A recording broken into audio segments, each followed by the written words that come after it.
We hear quite a lot about sustainable investing, ethical investing, and socially responsible investing nowadays. So what is this all about?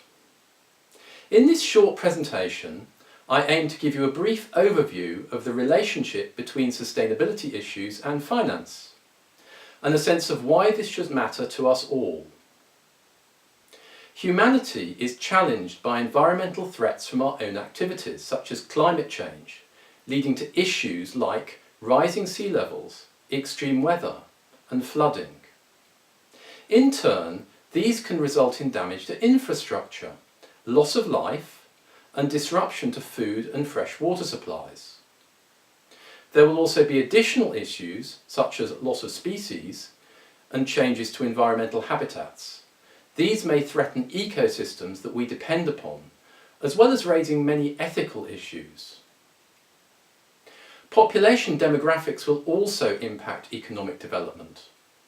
In the developed world, this will include healthcare and pension costs for an ageing population.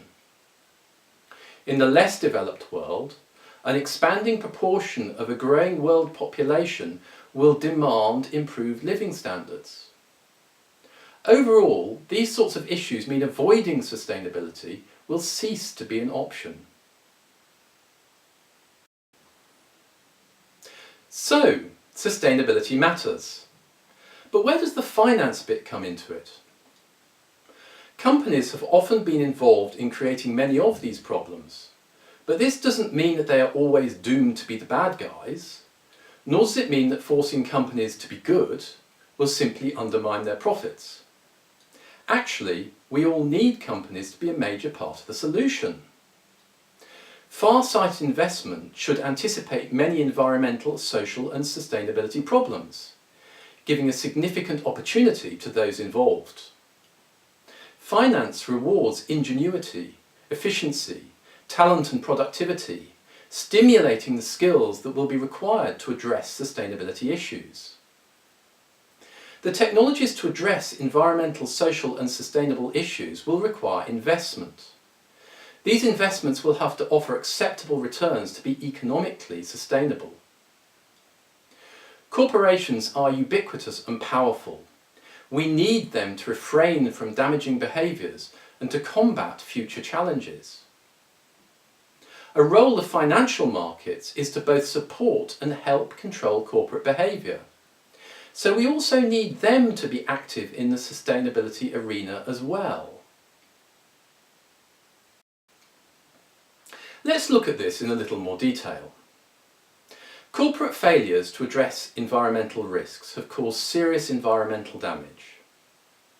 Previous eras have often placed little value on the social consequences of business practices. Just think about the slave trade. Such issues can no longer be ignored. Public awareness of poor worker conditions in certain sectors is growing. How can companies address this? One way is via corporate governance. Companies need strong, effective corporate governance for a number of reasons. They need it to develop, to be confident of meeting legal and ethical requirements. Also, to be accountable to their owners and other stakeholders, which includes the rest of society. Corruption can cause major losses and can lead to suboptimal decision making. Poor accountability and control can lead to high-risk behaviours and damaging scandals. Each of these failures, environmental, social and governance, has the potential for financial loss, adverse legal actions, damage to reputation and loss of client base. World media means that such poor business practices are easily exposed and so are surely not worth the risk. Thus we conclude that sustainably orientated companies can achieve higher long-term profits by a number of means. By early involvement in new, greener technologies.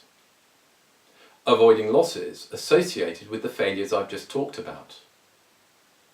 By modernising their products, structure and infrastructure. This leads to capturing new markets and generating outperformance.